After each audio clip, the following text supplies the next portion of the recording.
My daughter-in-law clipped a name tag onto my sweater at Christmas dinner. It said Kitchen Help, Anna W., in black block letters on a white laminated card, hanging from a blue lanyard like the ones hotel staff wear at conferences. She did it in front of 18 people. She smiled when she did it. "Just so the catering staff knows who to direct questions to, Mama Anna," she said, her voice bright and carrying across the foyer. "You know how these things get confusing? My son Darius, 42 years old, senior marketing director at a company with offices in 14 states, laughed. Not a big laugh, a small one. The kind of laugh that agrees without saying anything. He was standing next to his father-in-law, Richard Holloway, a retired banker from Boston who had spent the last 3 days explaining investments to me as if I had never seen a bank statement in my life. Brittany's mother, Margaret, clasped her hands together. "How sweet that she stays so involved," she said to her husband. "Richard, isn't that sweet?" Richard didn't look up from his phone. I adjusted the lanyard. The plastic edge of the name tag pressed against my collarbone. I felt the weight of it. Not heavy, not really, maybe an ounce of plastic and laminate, but heavy in the way small things become heavy when they're meant to tell you something about yourself. I said, "Of course, dear. Whatever helps."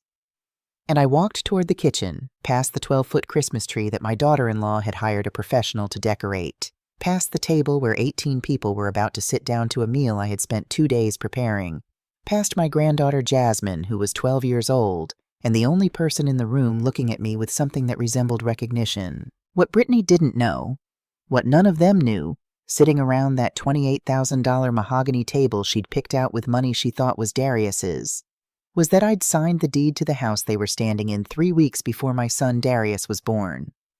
The house had been rebuilt twice, expanded 3 times, renovated at a cost of $430,000 in 2019. Every dollar of it had come from me. I was 68 years old, wearing a name tag that said Kitchen Help, in a room full of people who worked, directly or indirectly, for a company whose name they didn't know I owned. My name is Anna Whitfield. And tonight, for reasons I'll tell you, I decided to let them keep believing it. For 47 more minutes. If you're watching this on Christmas Eve, or the day after, or some quiet morning when the house is finally still, tell me where you are in the comments. Tell me if you've ever stood in your own kitchen feeling like a stranger in it. Tell me if you've ever been the one everyone talks past, not to. I want to know. Because the woman I'm about to tell you about, the woman I was that night, and the woman I became the next morning, she didn't get where she was going alone, and neither should you. If this story pulls at something in you, press the like button. Share it with someone who needs to hear that silence isn't the same as surrender. And subscribe, because what I did the next morning in a boardroom on the 32nd floor of a building my family didn't know I owned, that's the part I want you to see all the way through. Let me back up to that morning. Christmas Day, before the guests arrived. I woke up at 5:30, the way I've woken up since I was 22 years old and working 2 jobs to put myself through Emory. My room was on the first floor of the house, tucked behind the laundry room at the end of a long hallway. Brittany had moved me down there 2 years ago. She'd said it with tears in her eyes, tears that came and went like weather, that she was so worried about me on the stairs, that her own grandmother had fallen and broken a hip, that she couldn't bear it if something happened to me. The room was nice enough. A twin bed, a small window that faced the side yard, a dresser that had belonged to my mother and was the only piece of furniture in the house that was actually mine. The rest of my things, my books, my photo albums, my awards, the framed newspaper clippings from the years when my husband Harold and I had bought our first apartment building, were in a storage unit off Moreland Avenue. Brittany had said she needed the space to refresh the aesthetic of the house. She'd said it was just temporary. That was 5 years ago. I got up, put on my housecoat, and walked through the dark house to the kitchen. I knew the layout without turning on a light. I'd lived in this house longer than Brittany had been alive. I started the coffee, cut the fruit, pulled the ham out to come to room temperature, checked the turkey that had been brining since the night before. The kitchen was cold because the vaulted ceilings cost a fortune to heat, and Brittany kept the thermostat low except when guests were expected. At 6:15, Brittany came downstairs. She was wearing a silk robe and slippers. She looked at the coffee pot, at me, and then at her phone. "Mama Anna," she said, not looking at me, "today's going to be overwhelming. My mother gets anxious with too much activity. Please just stay in the background, okay? I've got this. Of course, dear. And the caterers will be here at 11. I told them you'd let them in. I will. She walked out, still looking at her phone. She didn't drink any coffee. She'd told me 6 months ago that she didn't drink regular coffee anymore. She only drank something called matcha that came in a small tin and cost $47. I had bought her the tin. I had bought her many tins. At 7, Darius came down. He was dressed in khakis and a cashmere sweater, a gift from his in-laws last year. He kissed the top of my head the way you kiss an elderly aunt you're trying to be polite to, and poured himself coffee. Mom, did you remember to pick up the dry cleaning yesterday? I did, sweetheart. It's hanging in your closet. Thanks. He didn't ask how I'd slept. He didn't ask if I needed help with anything. He took his coffee and walked out to the sunroom where he'd set up his laptop to do an hour of work before the guests arrived. My son was a senior marketing director at Ashford Hotels, a boutique chain with properties in 12 states. He had been promoted 3 times in 6 years. He made $274,000 a year, plus stock options. He had no idea his mother had signed his signing bonus check in 2019. He had no idea his mother had approved his last promotion. He had no idea his mother received a weekly performance report on him that was sitting right that minute in a manila folder in a safe in Eleanor Reeves's office in Midtown. He had no idea his mother owned 87% of the company he worked for. I poured myself a cup of coffee. I sat at the kitchen island. I watched the sun come up through the window over the sink. My granddaughter Jasmine came down at 7:30. She was 12, all elbows and knees and curly hair that her mother kept threatening to straighten. She wore pajamas with little cartoon foxes on them and carried a book. She always carried a book. Hi, Grandma. Hi, baby. She climbed up onto the stool next to me. She leaned her head against my shoulder. She smelled like the coconut shampoo I'd bought her because Brittany only bought her the expensive kind that Jasmine said smelled like chemicals. What are you reading? It's about a girl who has a secret identity. She's a spy, but everyone thinks she's just a regular kid. I smiled into my coffee. That sounds like a good book. It is. The best part is that she knows things nobody else knows, and she just waits. She waits for the right time. I turned my head slightly and looked at her. She was reading the back of the cereal box now, absent-minded. But something in what she'd said had been pointed. Jasmine had always been pointed. She noticed things. What do you think she's waiting for? I asked. Jasmine shrugged. For people to stop being mean, I guess, or to show them that she was never what they thought she was.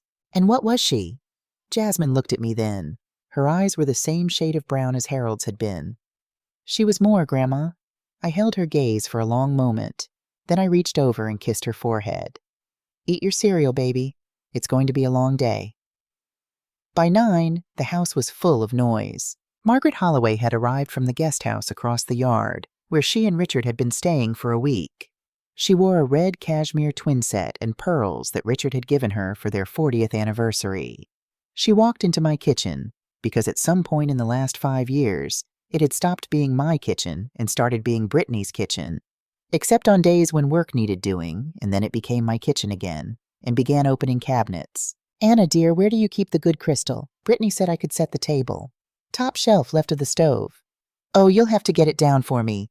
You know I can't reach. I got the step stool. I got down the crystal. 18 glasses, hand-washed, inherited from my own mother, who had worked as a hairdresser in Birmingham for 41 years and saved for 7 Christmases to buy her daughter a full set of Waterford. Margaret didn't know that. Margaret took the glasses one at a time, inspecting each for water spots. Is this Waterford? Yes.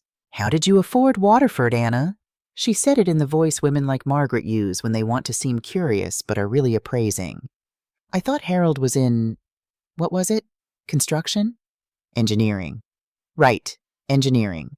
She nodded as if this explained everything and nothing. Well, they're lovely. Richard came in behind her, holding a tumbler of bourbon even though it was 9 in the morning. He leaned against the counter and watched me load the dishwasher. Anna, I was thinking about our conversation from the other night, about investments. Yes, Richard.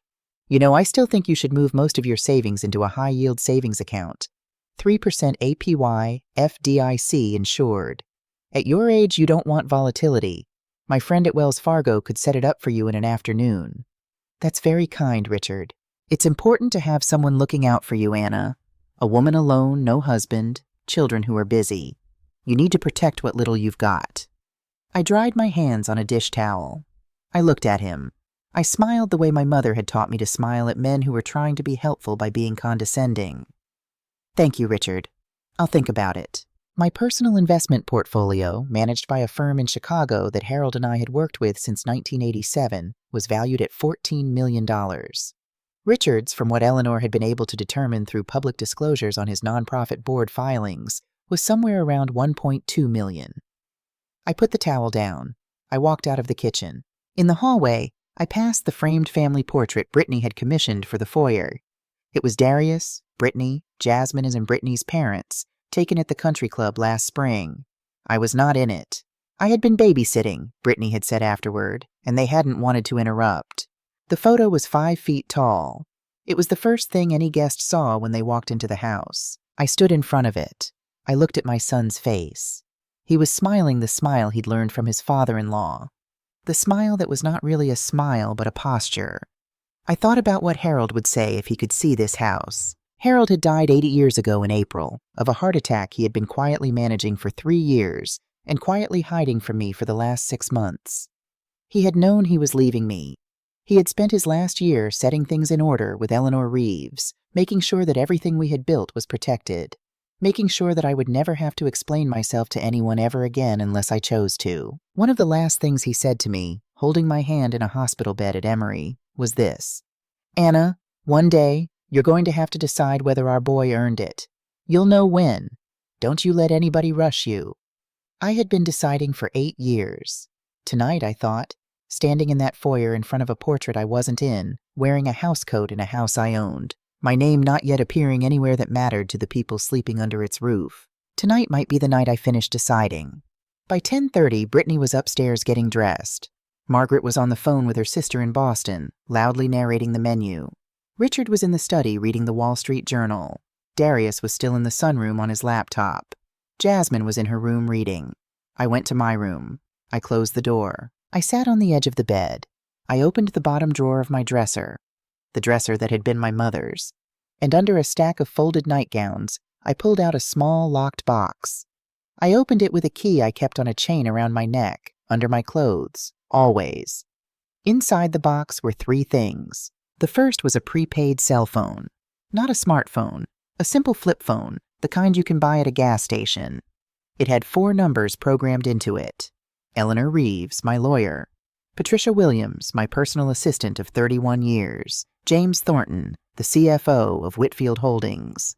And David Ashford, the CEO of Ashford Hotels. The second was a small black notebook. In it, in my own handwriting, were 26 entries, dated, spanning the last 5 years. Each entry was a moment. Each moment was a thing my son or his wife had done, or said, or failed to do. The first entry was from February of 2021. Darius didn't come to the hospital when I had the procedure. Brittany said he had a meeting. Jasmine sent me a drawing. The most recent entry from 3 days ago read, "B told the caterer I was her mother-in-law, who helps with the cooking. Caterer asked if I had a food handler's card. B laughed." The third thing in this box was a photograph. It was from 1999. It showed Harold and me standing in front of a new office building in Midtown Atlanta. The sign over the entrance read Whitfield Holdings, opening day. I was wearing a navy suit. Harold was wearing the blue tie I'd bought him for his 45th birthday. We were holding hands. I looked happier in that photograph than I had looked in any photograph taken in this house. I sat with the 3 things in my lap. I thought about calling Eleanor right then. I didn't. Not yet. Harold had said you'll know when. And I knew in my bones, that whatever was coming tonight, it was still coming. I hadn't seen it yet, and I wanted to see it all the way. I wanted to see how far they would go when they thought I was watching and didn't matter, and when they thought I wasn't watching at all. I put the 3 things back in the box. I locked it. I slid it under the nightgowns. I went back to the kitchen to start lunch. Here is who I am. I was born in Birmingham, Alabama in 1957. My father worked at the steel mill.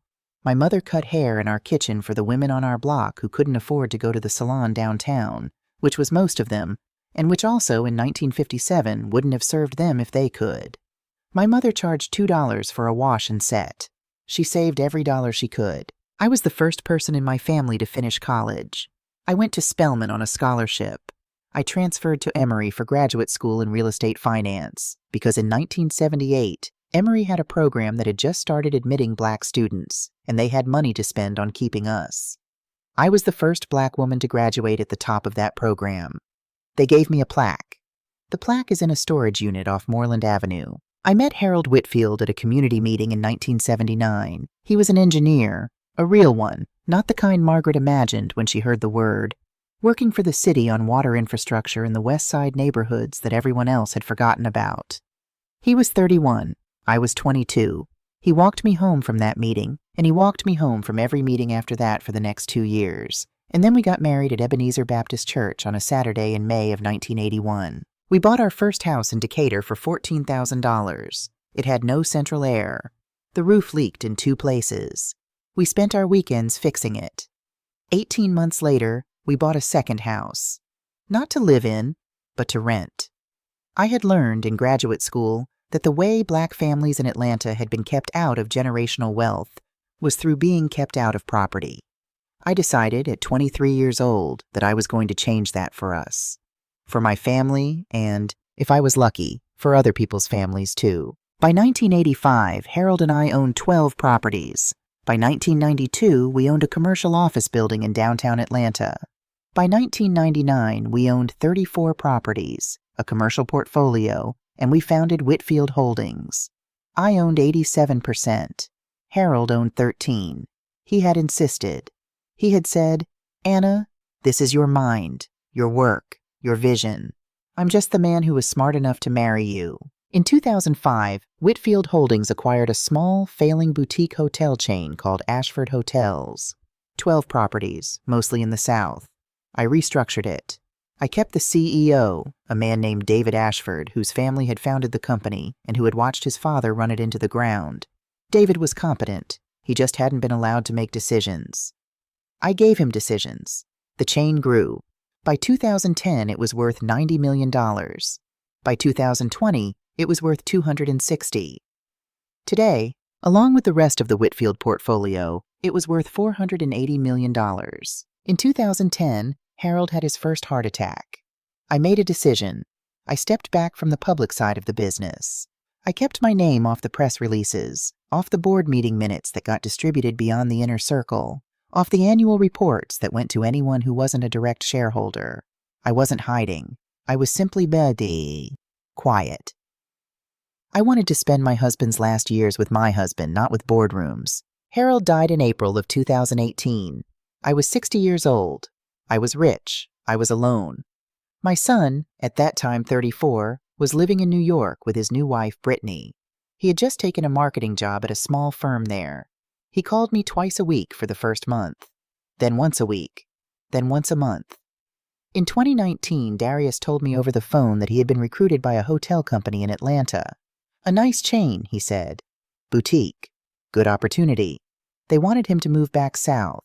I already knew. I had signed off on his hiring 3 weeks earlier. I had also signed off on the signing bonus.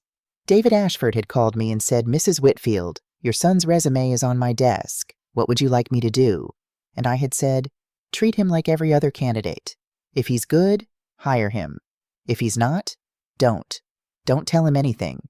He needs to earn what he gets." David had hired him because Darius was good at marketing. He had a real gift, the same way Harold had a real gift for engineering. And for 3 years, I had told myself he was going to figure it out. Figure out who he was. Figure out what he was building. Figure out that the life he was living was not one he had made, but one that had been made for him by a mother he had stopped really seeing. And then, 2 years ago, Brittany convinced him to move me into their house. To take care of me, she said, because I was lonely. 5 weeks after I moved in, I overheard her on the phone with her mother. She was saying, "Mom, it's actually a great arrangement. She does so much of the housework and the cooking, and we don't even have to pay her. It's like having help, but family." I had stood in the hallway outside her bedroom. I had listened to every word. And then I had walked back to the kitchen and I had finished making dinner. Because Harold had told me, "Don't you let anybody rush you." Because I had learned in 44 years of business that the people who show you who they are when they think you're not watching are the people who save you the trouble of guessing later. Because my granddaughter Jasmine was only 10 years old then, and I wanted to see what she became. Because I was not ready yet. And when I was ready, when Harold's voice in my head finally said now, I wanted to be sure. All the way sure. Sure enough that when I walked into a room and set down what I had, nobody would ever be able to say I had acted out of anger. I had been deciding for 8 years. It was almost 11 when the caterers arrived. 4 of them, in black pants and white shirts, wheeling in carts of prep equipment.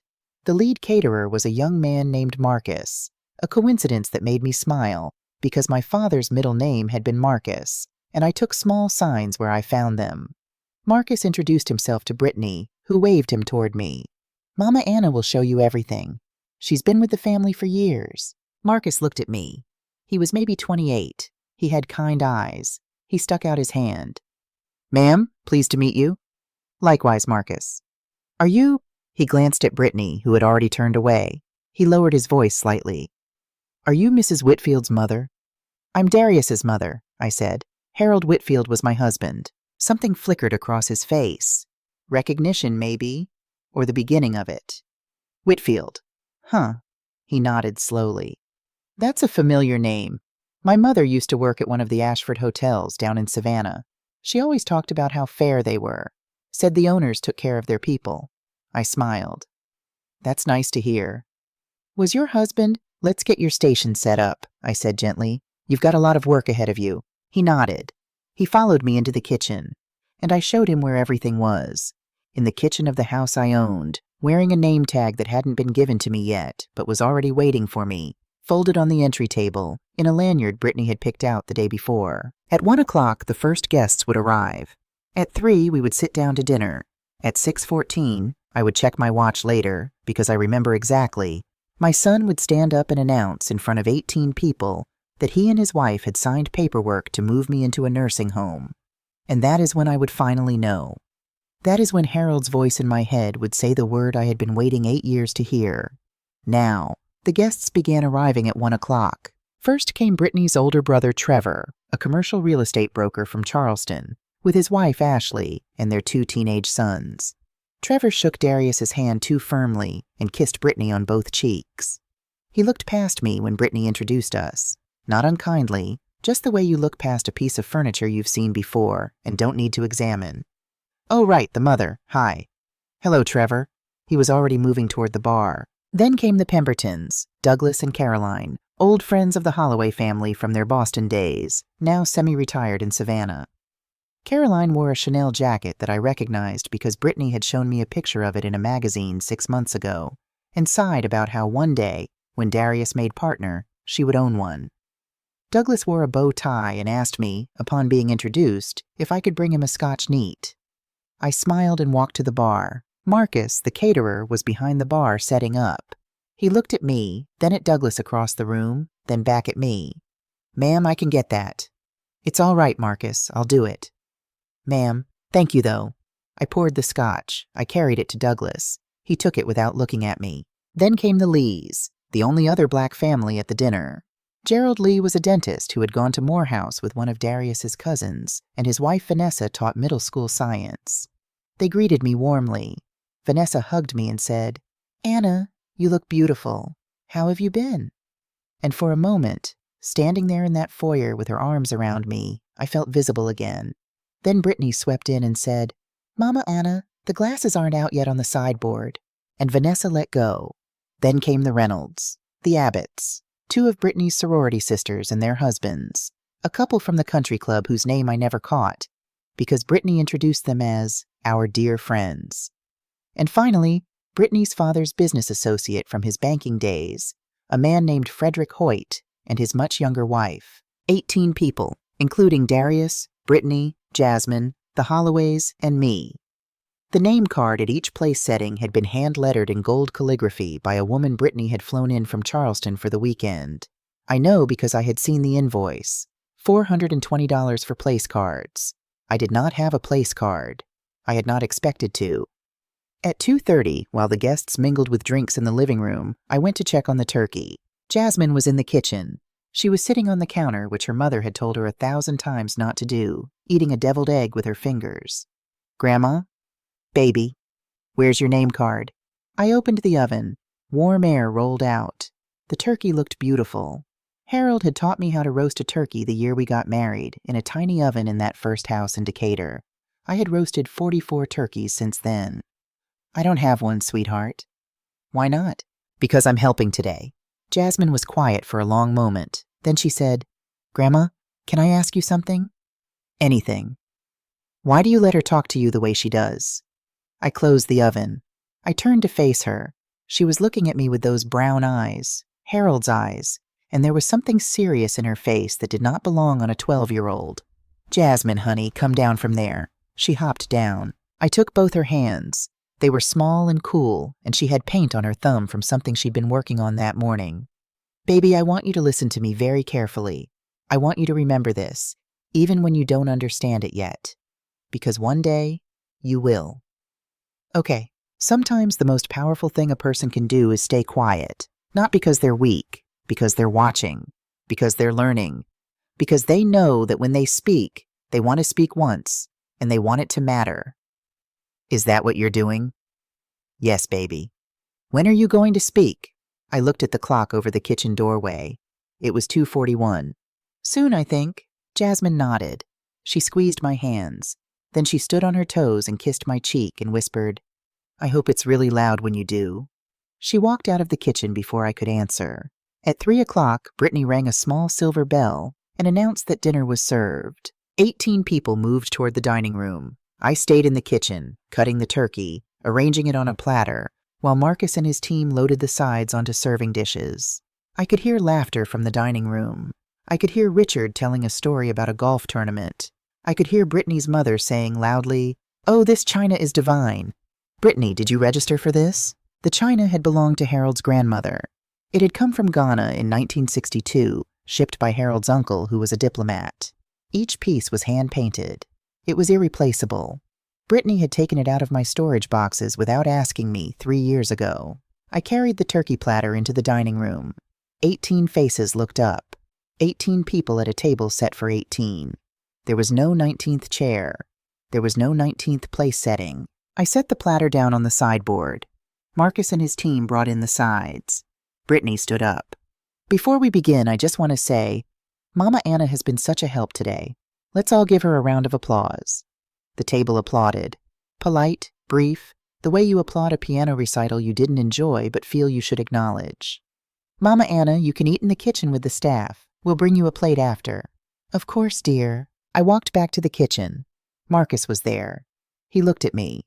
His face was red with something he was not saying. "Ma'am, it's all right, Marcus.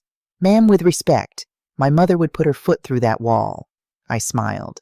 A real smile. The first one I'd smiled all day. "Marcus, can I tell you something?" "Yes, ma'am. Sometimes you don't have to put your foot through the wall. Sometimes you just have to own the whole building." He looked at me for a long moment. His eyes narrowed slightly, the way a person's eyes narrow when they are beginning to put something together. "Ma'am," he said slowly, "can I ask you your last name again?" "Whitfield Marcus. Anna Whitfield." He nodded once. Then he nodded again, slower. "Yes, ma'am. I thought so." He didn't say anything else. He went back to plating the sides for the dining room. But I noticed, for the rest of the night, that he watched me the way a man watches someone he is quietly ready to go to war alongside. At 6:14, Darius stood up. I know the time because Marcus handed me a plate. He had insisted, and he had loaded it with everything from the main table, including a piece of the turkey I had just carved. And I had just sat down at the kitchen island to eat it. I heard Darius's voice rise above the dining room conversation, and I heard a fork tap against a glass, and I heard Brittany say, "Shh, everyone, shh, my husband has something to say." I got up. I walked to the doorway between the kitchen and the dining room. I stood where I could see the table, but they could not easily see me. Darius was holding a glass of champagne. He looked nervous. Not scared nervous, but excited nervous. The way he had looked at 13 when he was about to open a present he already knew the contents of. "Ladies and gentlemen," he said, "before we move into dessert, Brittany and I have some news we want to share. Some wonderful news, actually.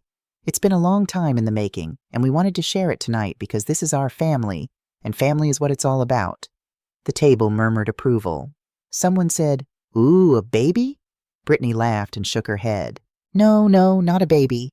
Something different. Brittany and I have been working with Richard over the last several months on a plan.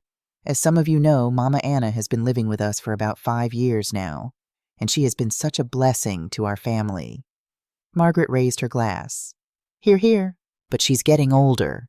And we, Brittany and I, we want to give her the gift of rest, of community, of care that we can't always provide because we're both working.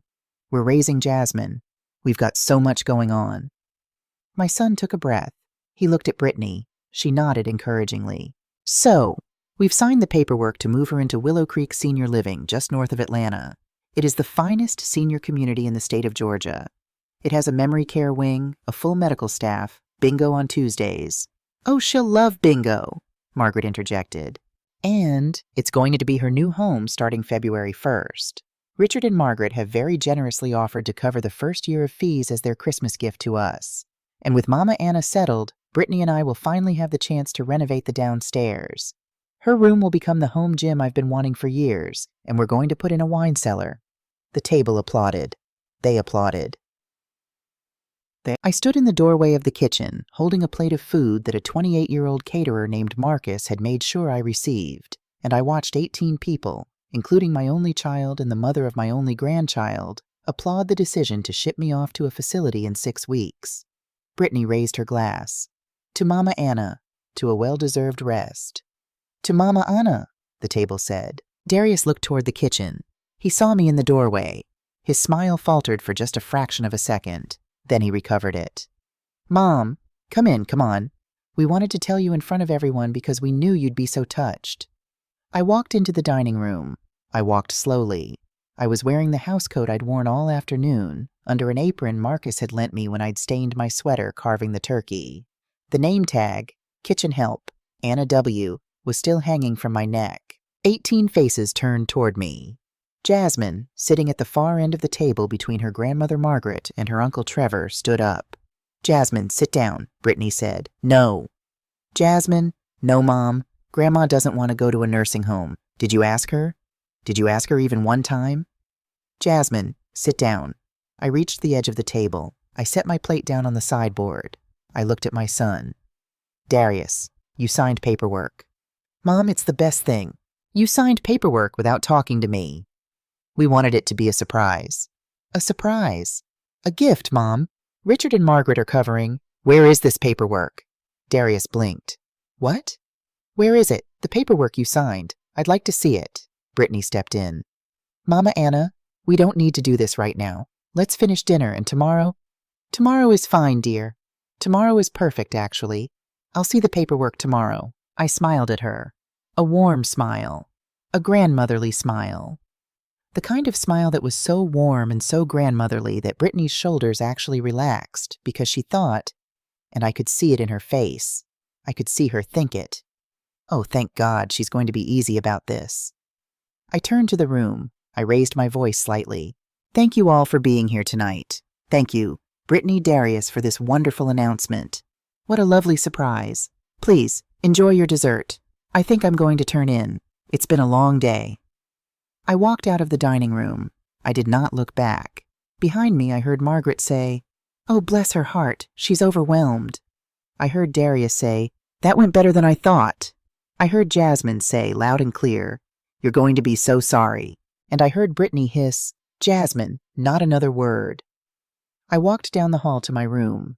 I closed the door. I locked it.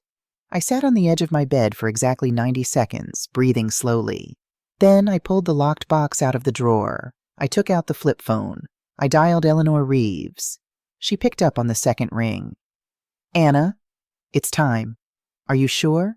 They just announced in front of 18 people at my table that they have signed paperwork to put me in a nursing home and turn my bedroom into a wine cellar. My son did it. He read it off a list of talking points. So yes, Eleanor, I am sure. A pause. Then Eleanor's voice, calm and sharp and familiar. The voice of a woman I had known for 40 years, a woman who had been at Harold's funeral, a woman who had been waiting for this phone call for a long time. What do you want, Anna? Everything. Everything is a big word. Every clause we drafted, every contingency. Tomorrow morning, 9 a.m., Ashford Tower, executive boardroom, emergency session, full shareholder meeting. James, David, Patricia, you. And Darius? Send him a calendar invite from HR, mandatory attendance. Non-attendance equals termination. Make it clear enough that his wife will help him understand. Done. Eleanor. Yes. Harold's letter, the one he wrote for Darius. I want it in the folder. A longer pause. Anna. Once that's on the table, it's on the table forever. I know. You're sure? Eleanor, he didn't even look at me when he said it. He looked at his wife. He looked at her father. He didn't look at me once. I'll have everything ready by 6 a.m. Patricia will pick you up at 5:30. Thank you, Eleanor. Anna, yes? Harold would be proud of you. I didn't answer that. I couldn't. I hung up the phone and I sat on the edge of my bed, and for the first time in 8 years I let myself cry. Not long, maybe a minute and a half. I cried because Harold wasn't here. I cried because my son had become a man I did not recognize. I cried because I had known this day was coming for 2 years, and knowing had not made it any less heavy. Then I stopped crying. I washed my face. I began to pack. If you've ever had to make a phone call like that, the one where you finally accept that waiting hasn't worked, that kindness hasn't worked, that being good and being quiet and being patient hasn't worked, tell me in the comments. You don't have to say what it was about. Just say I've made that call, so others know they're not alone. And if you're still waiting to make yours, I want you to hear this. There is no shame in waiting, and there is no shame in stopping. At 5:30 in the morning on December 26th, Patricia Williams pulled up to the curb outside the Whitfield house in a black Mercedes S-Class. Patricia was 62 years old, black, and had been my personal assistant since 1994. She had started when Harold and I had our second office in the West End. She had grown with the company. She was not my employee anymore. She was my right hand, my friend, the godmother of a son I had almost lost 3 times to pregnancies that didn't take before Darius. Patricia knew more about my life than anyone on this earth except Eleanor. She did not come to the door. She did not need to. I walked out of the house at 5:31, carrying a single garment bag and a briefcase. The garment bag contained a charcoal gray Armani suit I had purchased in 2011 and worn exactly 4 times. Each time I had worn it, I had been closing a deal over $50 million. The briefcase contained nothing important. It was a prop, but it was the right kind of prop. I was wearing a simple house dress and flats. The suit would go on later, at Eleanor's office, with Patricia's help. The house was still dark. I had not said goodbye to anyone. I had, however, done one thing before I left. I had gone to Jasmine's room at 5:15. She had been asleep. I had sat on the edge of her bed and stroked her hair until she stirred. Grandma? Baby, listen to me. Today something is going to happen. Something big. I need you to watch it. I need you to remember it. Are you leaving? I'm going to work, baby. Work? Yes. She sat up. She rubbed her eyes. Grandma, do you have a job? I smiled. I kissed her forehead. Baby, I have had a job for a very long time. Today, your mommy and daddy are going to find out what it is. Her eyes went wide. I saw her mouth fall open, and I saw her eyes sharpen. That same sharp, watching look she had in the kitchen yesterday when she'd asked me why I let her mother talk to me the way she did. Grandma, you were waiting. I was. Was it worth waiting for? I thought about it. I thought about it honestly, because Jasmine deserved an honest answer. We'll find out today, baby. I kissed her forehead one more time. I laid her back down. I told her to go back to sleep. I walked out of the house. I got in Patricia's car. Mrs. Whitfield, Patricia said. Patricia. Good morning, ma'am. Good morning, Patricia. Let's go to work. She pulled away from the curb. I watched the house shrink in the side mirror. I watched the quiet, lit-up windows of the neighborhood, the Christmas lights still glowing on the houses, the world of Buckhead asleep on the morning after Christmas. And somewhere in the back of my mind, I heard Harold's voice say, Now, Anna. Now. At 6 o'clock, we arrived at Eleanor's office in Midtown. Eleanor Reeves was 70 years old. She was 5 feet 2 inches tall. She wore her gray hair in a short natural cut, and she had a pair of reading glasses on a chain around her neck that she had worn for 30 years. She had graduated from Howard Law School in 1982, had been the first black woman to make partner at her firm in 1991, and had left that firm in 1998 to start her own practice, where she represented exactly 17 clients, all of them black-owned businesses worth over $50 million. I was her oldest client. She met me at the door. She hugged me. She did not say anything for a long moment. Then she said, "Come inside. Let's get you ready." Inside the conference room, the table was covered in folders, color-coded, tabbed, organized the way Eleanor organized things, which was to say, meticulously. James Thornton was already there. James was 55, white, a former Big Four accountant who had been the CFO of Whitfield Holdings since 2009. James was the only non-black executive in our inner circle, and he had earned his place by being, in Harold's words, the most loyal man in Atlanta who isn't married to you, Anna. James reported directly to me.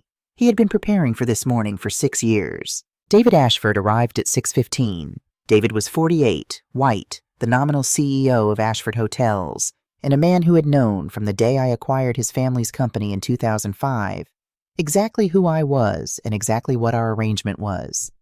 He was one of the most discreet men I had ever worked with. He had never once, in 20 years, mentioned my name to my son. We gathered around the table.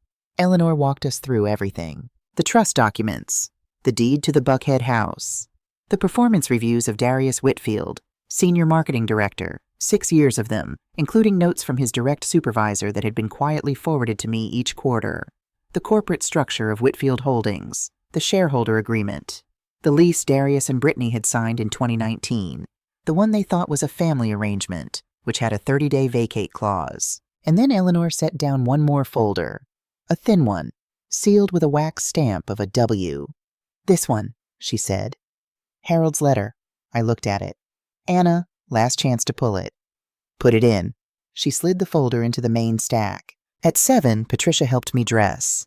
The Armani suit, a cream silk blouse, low-heeled pumps, because I was 68 and I had not worn high heels since 2016.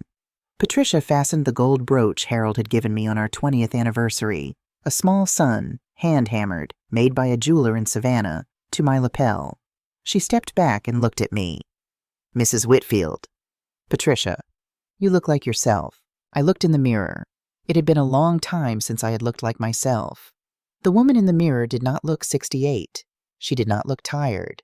She looked like the woman in the photograph from 1999, standing in front of the Whitfield Holdings building, holding Harold's hand. "Thank you, Patricia." At 7:45, we left Eleanor's office in 2 cars. Patricia drove me. Eleanor followed in her own car with the folders. David and James had already gone ahead to the tower. As we drove north on Peachtree Street toward Midtown, my flip phone buzzed in my handbag. I pulled it out. A text from the HR system at Ashford Hotels, automated because David had set it up that way for plausibility. Emergency shareholder meeting, 9 a.m., executive boardroom, floor 32, Ashford Tower. Attendance mandatory. Non-attendance will result in immediate termination. I put the phone away. I looked out the window. The city was waking up. People were walking dogs. Coffee shops were opening.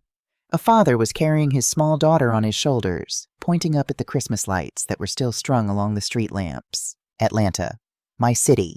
The city where a black woman from Birmingham, Alabama had built, brick by brick, a company worth nearly $500 million. The city where my husband was buried. The city where my son had grown up. The city where, this morning, he was about to learn who his mother had been the whole time. Meanwhile, at the Whitfield house in Buckhead, Darius was waking up. I would learn, later, from Jasmine, who had posted up in her bedroom with the door cracked, listening to everything, exactly how the morning had unfolded. Brittany had woken at 7:15. She had come downstairs expecting coffee. There was none. She had called out, "Mama Anna?" and gotten no answer. She had checked my room. The bed was made. My garment bag was gone. My good shoes were gone. She had gone back upstairs. She had shaken Darius awake. "Darius, your mother is gone." "What?" "She's gone. She's not here. Her suitcase is gone." "She probably just went for a walk." "With her garment bag, Darius? At 7 in the morning the day after Christmas?" Darius had sat up. He had rubbed his eyes. "She's probably at church. Some early service." Your mother doesn't go to church. Not in 5 years. Brittany, she'll come back. She always comes back. Last night was a lot. She's having her feelings about it. At 7:45, Darius had checked his work email on his phone.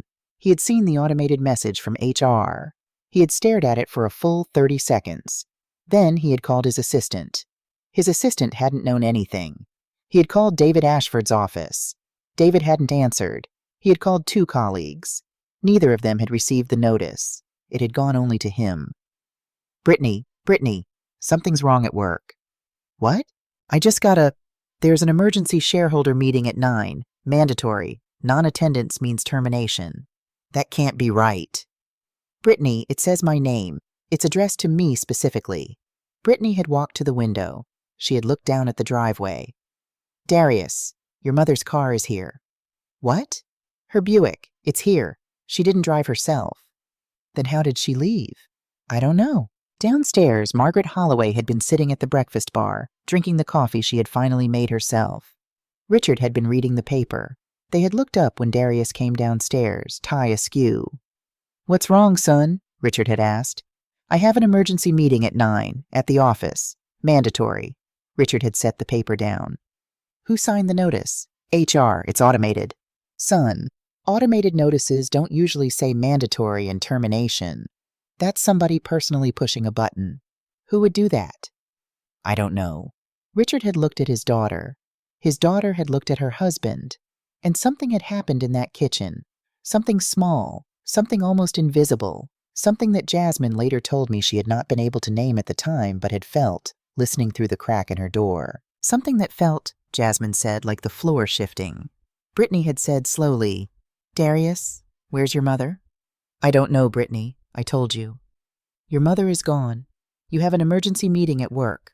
Those 2 things, at the same time. Brittany, what are you... Darius, what does your mother do all day? He had stared at her. She takes care of the house. She picks up Jasmine. She cooks. What did she do before that? Before she moved in with us? She was retired. Dad left her comfortable. She had that little house in Decatur. Before that, she worked at... I don't know. She and Dad they had a small business, a real estate thing. A real estate thing. I don't know, Brittany. I never asked. She was my mom. Brittany had stared at him. She had stared at him for a long moment, and then she had said, very quietly, Darius, I think we need to get to that meeting. Upstairs in Jasmine's bedroom, a 12-year-old girl had picked up her iPad. She had opened a browser. She had typed 2 words into the search bar. Whitfield Holdings. She had looked at what came back. She had looked at the headline at the top of the page. A Forbes article from 8 years ago, titled The Quiet Power, How Atlanta's Whitfields Built a Hotel Empire Without a Press Release. She had looked at the photograph embedded in the article. It was her grandmother, in a navy suit, shaking hands with the governor of Georgia. Jasmine had sat on her bed with the iPad in her lap for exactly 4 minutes. Then she had walked down the hall to her parents' bedroom, where her mother and father were frantically getting dressed, and she had held up the iPad, and she had said one sentence that neither of her parents would ever forget. Mom, Dad, I think Grandma owns the company you work for. At 8:55, Patricia pulled up in front of Ashford Tower. I stepped out of the car. The morning was cold. The sky was bright, pale blue, cloudless. The kind of December morning that feels like an exhale. I looked up at the building. 32 stories of steel and glass. My building. I had signed the papers for this building in 2007. I had named it after the hotel company I'd acquired 2 years earlier. David Ashford had cried in my office the day I told him I was keeping his family's name on it. Eleanor pulled up behind us. She got out with the folders. David Ashford met us in the lobby. He was in a charcoal suit. He nodded at me. Mrs. Whitfield. David, everything's ready. James is in the boardroom. The team is seated. Your son is not here yet. He's on his way. Good. Ma'am? Yes, David? It has been an honor, serving you, quietly, for 20 years. I looked at him. I had not expected this, and it caught me, just for a second, in the throat. David, the honor has been mutual. We walked to the elevator. Patricia, Eleanor, David, and me. Eleanor pushed the button for the 32nd floor. As the doors closed, I looked at my reflection in the polished metal. charcoal suit, cream blouse, gold brooch, catching the light, no name tag. The elevator began to rise. The elevator doors opened onto the 32nd floor. The executive level of Ashford Tower had been designed by a firm out of Atlanta in 2011. I had personally selected the materials: walnut paneling, brushed brass fixtures, a long hallway lined with black and white photographs of the 12 original Ashford Hotel properties, taken by a black photographer from Savannah named Ernest Withers's grandson. The carpet was deep gray. The air smelled faintly of cedar. I had walked this hallway exactly 11 times in 20 years. Every time, after hours. Every time, alone or with Patricia. No one on this floor, except David and James, had ever seen me in this building. This morning, the lights were on. The receptionist's desk was staffed. A young woman in a navy dress was standing behind it, holding a clipboard. She had been told 40 minutes ago by Patricia exactly who I was and exactly what she was to do. She looked up as we approached. Her face did not show surprise. It showed recognition. "Mrs. Whitfield, welcome. The boardroom is ready. Your guests are seated." "Thank you, Danielle." I knew her name because Patricia had told me in the car. Patricia knew the name of every receptionist on every executive floor of every building I owned. That was what Patricia did. Danielle walked ahead of us down the hallway. Eleanor and David flanked me. Patricia followed 3 steps behind, carrying a leather folio that contained my water, my reading glasses, and a silver pen that had been a gift from Harold for my 50th birthday. At the end of the hallway was a set of double doors in dark walnut. Danielle opened them both. The boardroom. 23 people were seated around a long conference table. Senior executives of Whitfield Holdings, senior executives of Ashford Hotels, the general counsel, the head of HR, 2 members of the board of directors who had flown in overnight from New York and Los Angeles. David Ashford had made those calls at 11 last night. All 23 people had dropped everything. All 23 people had traveled, driven, or woken up at 4 in the morning, because when Mrs. Whitfield called a meeting, you did not ask questions. All 23 people stood up when I walked in. I had not been in this room with this many of my own executives in 15 years. At the far end of the table, seated in the middle, not at the head, not at the foot, but in one of the side chairs where junior attendees sat, was my son. Darius was wearing the suit I had watched him put into his dry cleaning pile last Tuesday. His tie was crooked. His face was the color of wet paper. He had not stood up when the others did. He had started to, and then he had seen me, and his legs had stopped working. Brittany was not in the room. Spouses were not permitted. She was, I later learned, sitting in the lobby downstairs, watching the clock and trying unsuccessfully to reach her father's connections at the bank. I walked the length of the room. Eleanor walked beside me. Patricia set the folio down at my place and pulled out my chair. Danielle closed the doors behind us. I did not sit immediately. I stood at the head of the table. I reached into the pocket of my jacket. I took out the name tag. Kitchen help, Anna W. I set it on the table in front of me. The click of plastic and laminate against walnut was the loudest sound in the room. Then I sat down. I unfolded my hands. I looked around the table. I let my eyes rest on every single person for exactly 1 second. I saved my son for last. "Good morning," 23 voices. "Good morning, Mrs. Whitfield." One voice did not say it. His mouth was open, but no sound came out. I began. "Thank you all for coming on short notice the day after Christmas. I know many of you have traveled. I know your families are at home. I am sorry to take you from them. What I am about to do could not wait another day." I lifted the name tag.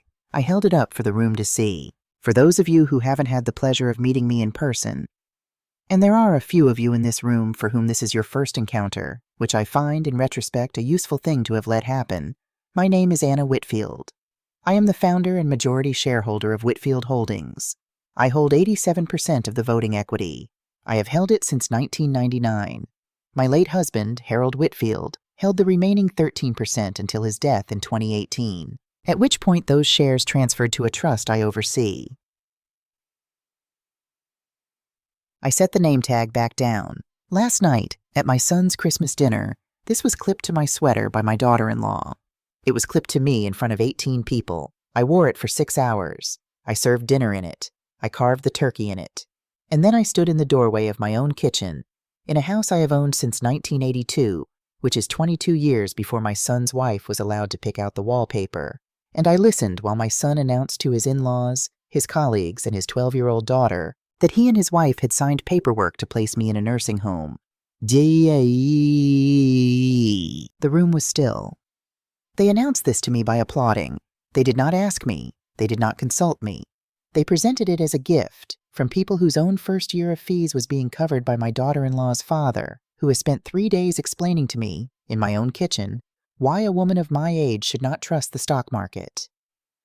Someone at the end of the table laughed. It was a short, involuntary sound. It was immediately stifled. I did not look up to see who it was. My son did not know. That much I will grant him. My son did not know that the house his wife has redecorated twice is deeded to me. My son did not know that the company he works for, in a position he was promoted to last year, is owned by me.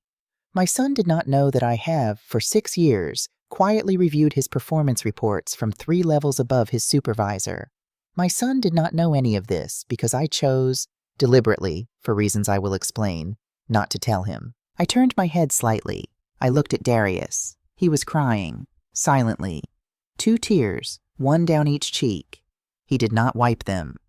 Darius, Mom, I am not speaking to you right now as your mother. I am speaking to you right now as the chair of this company. I need you to understand that. What happens in this room in the next 40 minutes is not about our relationship. Our relationship is a separate conversation, and we will have it, but not here. Yes, ma'am. He had not called me ma'am since he was 9 years old. The word came out of him like something he had not known he still had. I returned my gaze to the table. I am here this morning to announce a restructuring. Mr. Ashford, Mr. Thornton, Ms. Reeves, and I have spent the last 5 hours finalizing the documents. They are complete. They are binding. They are effective immediately upon my signature, which I will provide at the end of this meeting. James Thornton slid a bound document down the table to me. I opened it. I did not need to read it. I had written it. But I read from it, because the room needed to hear the language. Item 1. The Whitfield Holdings corporate structure will be formally disclosed in a public filing by the close of business tomorrow, December 27th. My ownership will be on the public record for the first time in the company's history. I have determined that the benefits of quiet operation no longer outweigh the costs. David Ashford will remain Chief Executive Officer of Ashford Hotels. James Thornton will remain Chief Financial Officer of the parent company. I will assume the title of Executive Chair, active. Around the table, several of the senior executives exchanged glances. A few nodded. David Ashford's eyes were bright. Item 2. Effective February 1st, the Harold Whitfield Foundation will be formally launched and announced publicly. The foundation is funded at $180 million. Its mission is to provide scholarships to historically black colleges and universities in the state of Georgia, and to provide seed capital to black women founders of businesses with revenue under $2 million per year. The foundation will be headquartered in Atlanta. Its inaugural board will be chaired by Eleanor Reeves. Eleanor inclined her head slightly. Item 3. Darius Whitfield. My son's head came up. Mr. Whitfield has served as Senior Marketing Director of Ashford Hotels for the past 4 years. His performance has been, according to the reviews filed with me each quarter by his direct supervisor, adequate. Not exceptional. Adequate. He was promoted once during this period, and that promotion was approved by me, against the recommendation of one of his peers, because I believed, and I am willing this morning to say that I still believe, that he has real ability in this field. He inherited it from his father, who could sell water to a river. A few small, surprised smiles around the table. Mr. Whitfield will not be terminated. I want that clearly on the record. He will, however, be reassigned. Effective January 15th, he will be transferred from the Atlanta headquarters to our regional office in Kansas City, where he will serve as Junior Project Manager for the Midwest expansion of the Ashford brand. His salary will be adjusted accordingly, from $274,000 per year to $104,000 per year. He will report to the Regional Director, who reports to the Vice President of Operations, who reports to Mr. Ashford. Darius made a small sound. Not a word. A sound. This is not a punishment. This is an opportunity. My son has spent 6 years at a level of compensation and authority that was, frankly greater than his performance warranted, a condition that occurred because his supervisor was, without knowing it, managing the son of the owner and made conservative decisions as a result. That has not served him. That has made him comfortable. Comfortable men do not learn. My son has much to learn. I looked at him. Darius, if you accept this reassignment, and if you perform at the top 10% of your peer level for 3 consecutive years, you will be considered for a promotion back to senior leadership. That consideration will be made by Mr. Ashford, based on metrics he will establish and share with you on your first day. It will not be made by me. I will not be involved in your performance reviews from this point forward. That is my gift to you. You asked, through your silence, through your assumption, through your wife, to be treated as the man of the house. I am going to let you find out, for the first time in your life, what it is to be a man who has not been held up by his mother's hand. He looked down at this table. He nodded. He did not speak. Item 4. The house at 412 Pinecrest Drive, Buckhead. The general counsel at the table pulled out a copy of the deed and slid it down to me. Everyone in the room could see from where they sat that the deed bore one name, Anna E. Whitfield. The house is, and has always been, my sole property. Mr. Whitfield and his wife signed a residential lease agreement in 2019, which they were given to understand was a family formality. It was, in fact, a standard lease with a 30-day vacate clause. I am invoking that clause today. Mr. Whitfield and his wife have until January 25th to remove their personal belongings from the property. Ms. Reeves will handle the logistics. They will be provided with reasonable assistance. They will not be provided with an extension. Ms. Darius's head came up. Mom, Brittany. Where is Brittany going to? Mr. Whitfield. Yes. Your wife's family owns 4 homes, including a compound in Martha's Vineyard and a penthouse in Back Bay. Your wife will be fine. The question you should be asking, Darius, is where you are going to go, because your wife filed for divorce papers, through her father's attorney, at 8:14 this morning. Her assistant informed mine at 8:17. I am sorry to be the one to tell you. He closed his eyes. I let him have a moment. Item 5. I looked up at the ceiling briefly. I did this because I wanted to say this one correctly. I wanted Harold to hear it. My granddaughter, Jasmine Whitfield, 12 years old. Darius opened his eyes. I have established an educational and living trust in her name, effective today. The trust is funded at $1.2 million. It will cover her education from this point through graduate school, should she choose to pursue it, and will provide her with a modest living stipend beginning at age 22. The trustee is Eleanor Reeves. The trust is independent of her parents. Neither her mother nor her father may access, alter, or influence its provisions. The trust is hers. I took a breath. In addition, Jasmine will have a standing invitation, beginning tonight, to live with me at the Buckhead house for as long as she wishes, with the full consent of her parents or by order of the court if that consent is not forthcoming. I have already spoken to my attorney about custody arrangements in the event of a divorce, and my attorney informs me that a 12-year-old in Georgia may express a custodial preference to a judge. Jasmine will be permitted to express hers, freely, without pressure from me or anyone else. Darius put his face in his hands. I am not taking your daughter from you, Darius. I am making sure she has a home. There is a difference. I hope in time you will come to understand that. Item 6. This is the last item on my list. I nodded at Eleanor. She opened the thin folder, the one with the wax seal, and slid it down the table to Darius. In the summer of 2017, 8 months before he died, your father wrote a letter. He wrote it in the hospital, between rounds of a treatment he was not going to survive. He wrote it because he knew, Darius, that he was not going to see you become the man he hoped you would become. He wrote it because he wanted to leave you something. He asked me to hold the letter until I believed you were ready to read it. If I never believed you were ready, I was to destroy it. I watched my son's hands, resting on the folder, begin to tremble. I am giving it to you today, Darius, because I have decided that you are ready. Not because you have earned it. You have not yet earned it. But because I believe, despite everything that has happened in the last 5 years, that you can earn it. And I believe that your father's voice, written in his own hand, is something you are going to need to hear in the months that are coming. I looked around the table. That letter is the last item of the restructuring. Its contents are between my son and his father. I will not ask him about it. I will not ask him to share it. He may read it here or at home or never. That is his choice. I paused. Mr. Thornton, is there anything I have missed? James consulted his notes. No, ma'am. Ms. Reeves? No, Anna. Mr. Ashford? Just one thing, Mrs. Whitfield. Go ahead, David. David Ashford stood up. He had not stood since I entered the room. He buttoned his jacket. He looked down the length of the table at me. Ma'am, I have been the public face of a company that was privately yours for 20 years. I have sat at every industry dinner and accepted every award under my name that was in truth yours. I have lied by omission, at your direction, more times than I can count.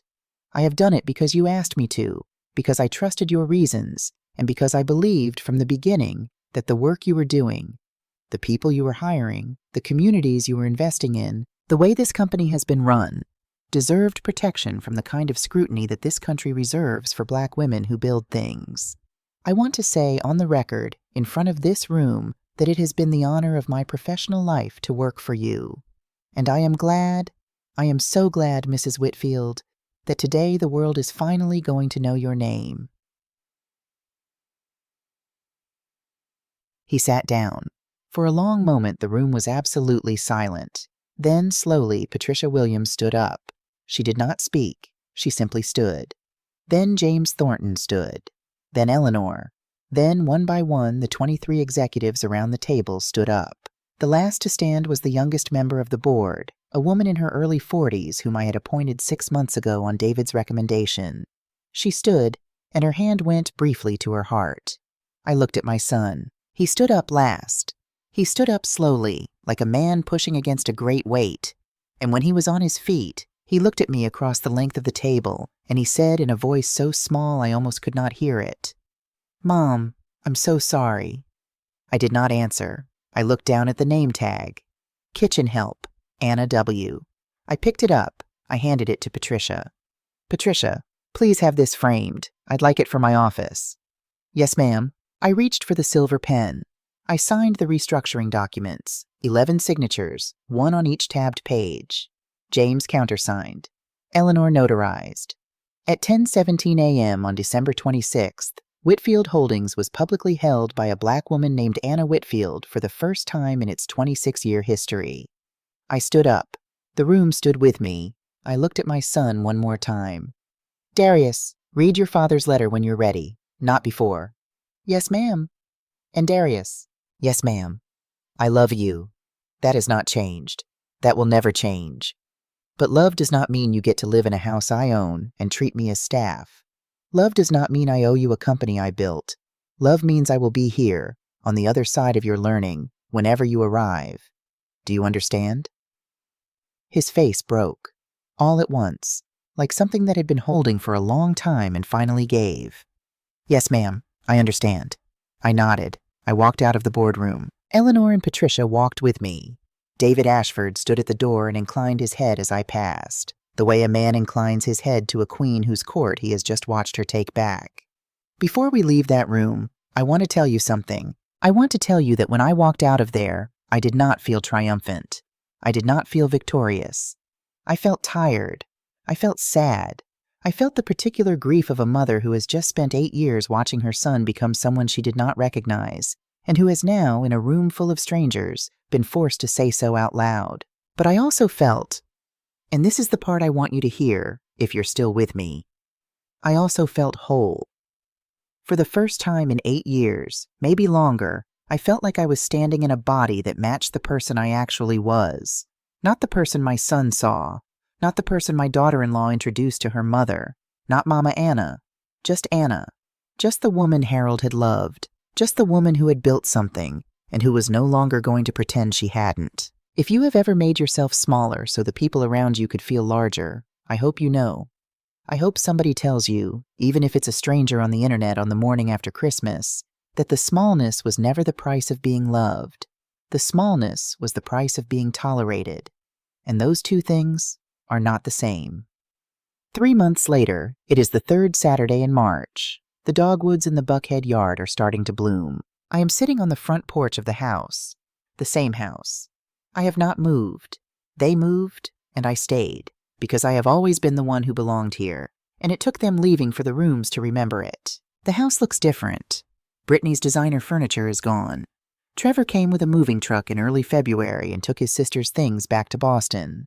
I have replaced the $28,000 dining table with a smaller round oak table from a black-owned furniture maker in Savannah. I have hung my mother's hairdresser's mirror, the one from our kitchen in Birmingham, in the foyer. I have moved my books out of the storage unit on Moreland Avenue. I have put Harold's photograph back on the mantel, where it should have been all along. Patricia moved in 2 weeks ago. She has the suite Brittany used to call the master bedroom. I gave it to her. She deserves a suite. I had my own room, the one at the end of the hall, the one they had exiled me to, repainted a soft blue and filled with the furniture from my first house in Decatur. I sleep better there than I have slept in 10 years. Jasmine is sitting next to me on the porch swing. She is reading a book, a real book, not about spies this time. A book about a girl who runs a food truck and saves her grandmother's recipes. She has been reading it all morning. She is 12 and she is tall for her age, and her curly hair is in 2 braids that her new stepmother, her father's second wife, who works as a nurse at Grady and whom Darius met in an AA meeting in February, did for her before she dropped her off last night. Darius is in Kansas City. He has been there for 6 weeks. He calls me every Sunday evening at 7. The calls last, on average, 31 minutes. He tells me about his work. He tells me about the meetings he attends. He tells me about the woman he is seeing, whom he met, as I said, in recovery, and who has been good for him in ways I did not know he could be open to being good to. He does not ask for anything. He does not ask when he can see Jasmine. That has all been worked out through Eleanor and through the court, which gave Jasmine the custodial flexibility I hoped they would. She spends 2 weekends a month with him. She spends the rest with me. She likes the rest with me better. She has told me so. But she is gentle with her father now, in a way she was not when she lived with him, and I truly believe, that she is watching him become someone, just as I was watching him become someone for all those years. The difference now is that she is not the only one watching. He is watching himself. Brittany married someone else in May, or so I heard. I do not pay attention. Margaret and Richard are no longer welcome at the country club where they were most comfortable, due to a quiet scandal involving a loan of $340,000 that Margaret took out against the value of the Back Bay penthouse and did not disclose to her husband. The loan was through a bank I happened to hold shares in. I did not orchestrate the scandal. I simply did not intervene. Sometimes the most powerful thing you can do is nothing. Jasmine has put her book down. She is looking out at the yard. Grandma? Yes, baby. Can I ask you something? You can always ask me something. When I grow up, can you teach me to run a company? I smiled. I reached over and tucked a strand of her hair behind her ear.